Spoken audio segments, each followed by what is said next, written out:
Olá, então agora nós iremos ter uma introdução a respeito da tecnologia das coisas, né, que é a IoT.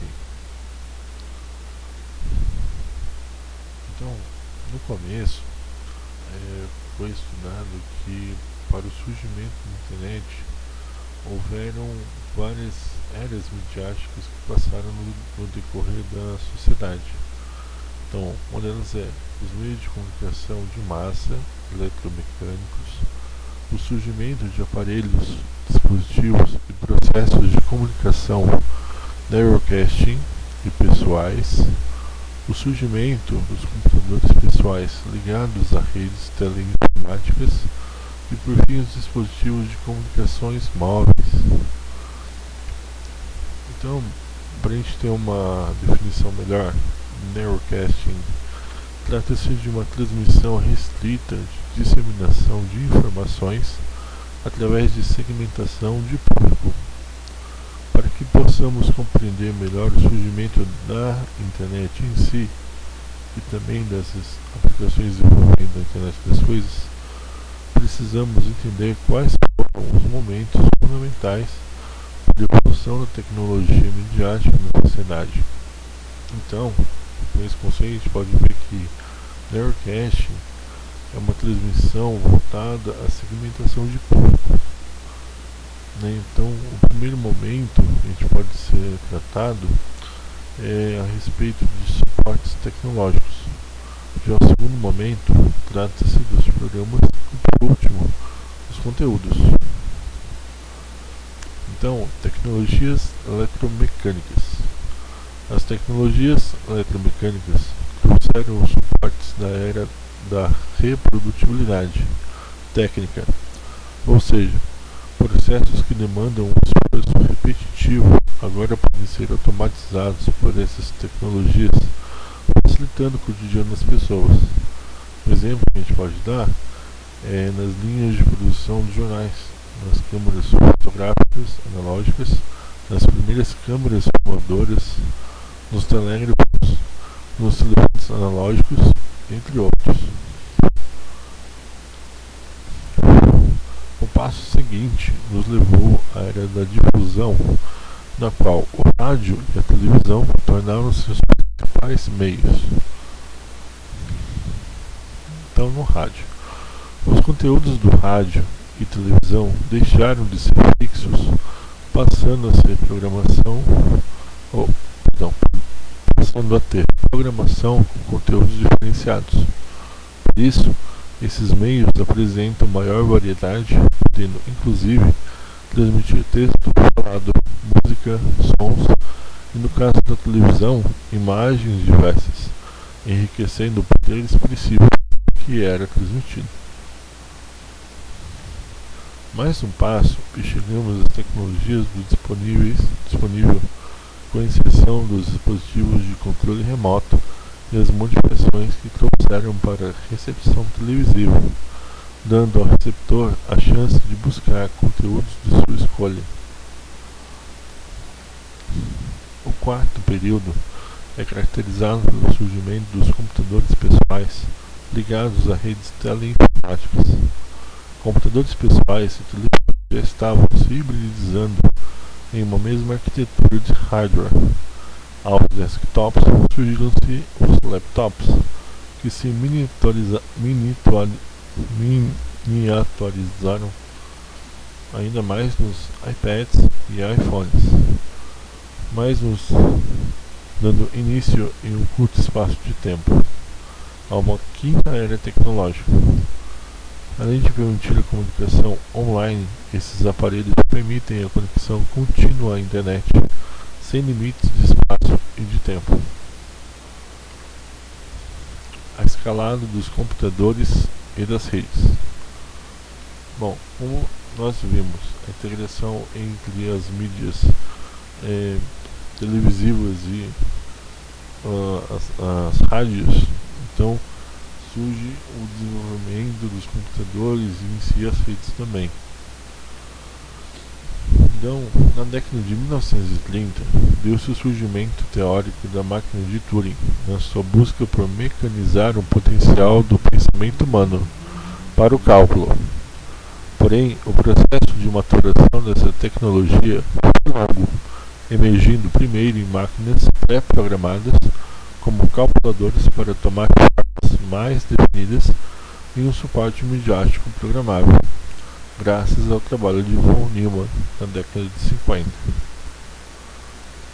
Essa nova arquitetura de hardware permitiu a construção de uma máquina universal programável, na qual programas que, em última análise, viabilizam a comunicação podem ser transmitidos e alterados com a mesma velocidade com que se alteram os conteúdos que apresentam. De fato, a evolução das técnicas de programação pode ser vista pela ótica da evolução dos programas cujos resultados são outros programas. A tecnologia de redes, responsáveis pela integração e conexão de máquinas e sistemas computacionais, também advém da era eletromecânica, presente nos telefones e telégrafos, mas com vida restrita apenas a esses tipos de dispositivos. Esse procedimento efetivo proposto por Turing transformou-se em um avanço no campo teórico da matemática e se tornou a base conceitual de todo o campo da ciência da computação até os dias de hoje. Um olhar mais focado nas noções de algoritmo, máquina de Turing e nos problemas da parada da máquina podem avançar mais luz à questão. A máquina de Turing. A máquina de Turing é uma máquina hipotética capaz de realizar poucas operações simples, mas que serviu para criar a modelagem matemática dos algoritmos. Mais detalhadamente, a máquina de Turing se resume em uma máquina que possui uma fita de tamanho infinito, subdividido em pequenos quadrantes. Cada quadrante pode conter um conjunto finito de símbolos em um dispositivo mecânico, scanner, que pode ler, escrever e apagar os símbolos impressos na fita. A forma de funcionamento da máquina de Turing é controlada por um algoritmo. Originalmente, esse algoritmo era representado por um conjunto de estados e um conjunto de instruções, além da definição do estado inicial, do estado final ou dos estados finais. Para cada símbolo lido na fita, deveria haver uma instrução correspondente no estado em que a máquina se encontrava. Essa instrução definia o que a máquina deveria fazer: escrever algo, avançar ou recuar o scanner e definir qual o novo estado da máquina. Nesse novo estado, seria feita a leitura do símbolo da fita, executada a instrução correspondente ao novo estado e assim sucessivamente. Essa representação foi substituída pelo que se denomina programa na ciência da programação. A possibilidade de construir máquinas de Turing que simulam quaisquer outras máquinas de Turing levantou a questão de qual seria o limite do que poderia ser simulado em tal equipamento. O próprio Alan Turing sugeriu que talvez fosse possível programar um mecanismo semelhante ao da inteligência humana numa máquina, propondo inclusive o famoso teste que leva seu nome para verificar o sucesso da empreitada. Os limites dos programas de computador, baseados em receitas bonitas para que funcionem, não são muito bem conhecidos. Computadores eletrônicos são, portanto, elaborações de máquinas de Turing universais, aparelhos reais que executam os mesmos procedimentos simples de uma máquina de Turing universal, capaz de simular qualquer instrumento de Turing. Nesse contexto, a importância da arquitetura introduzida por von Neumann é que esta permitiu que o algoritmo, ou seja, o programa a ser executado, seja tratado da mesma forma que os dados lidos e escritos pelos próprios programas.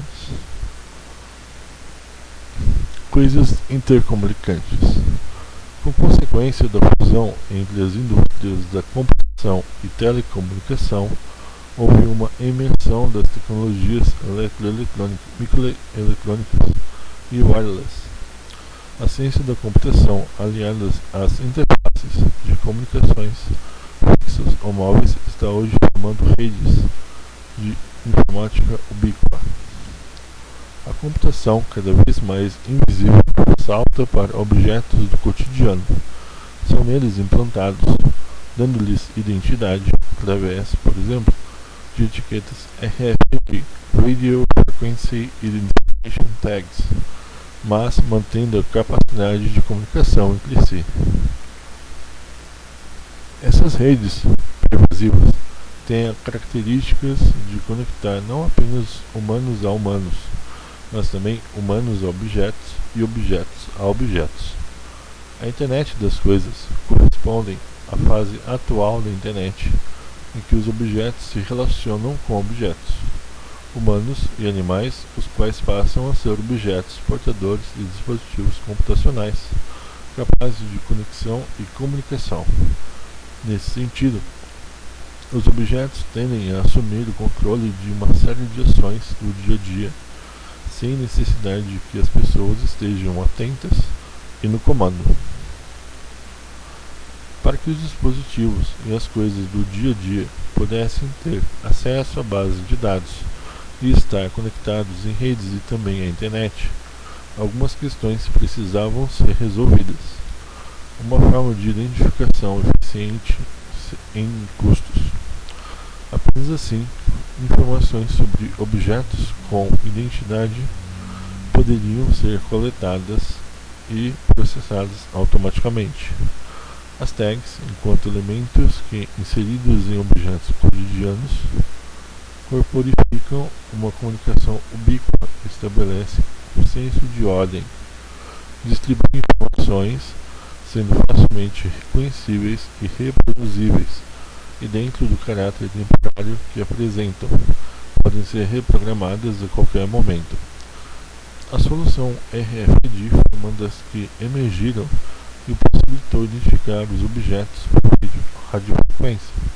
Outra foi a QR Code, Quick Response Code, que permite que aparelhos celulares, através de seus algoritmos visuais, escaneiem informações digitais impressas em mídias analógicas.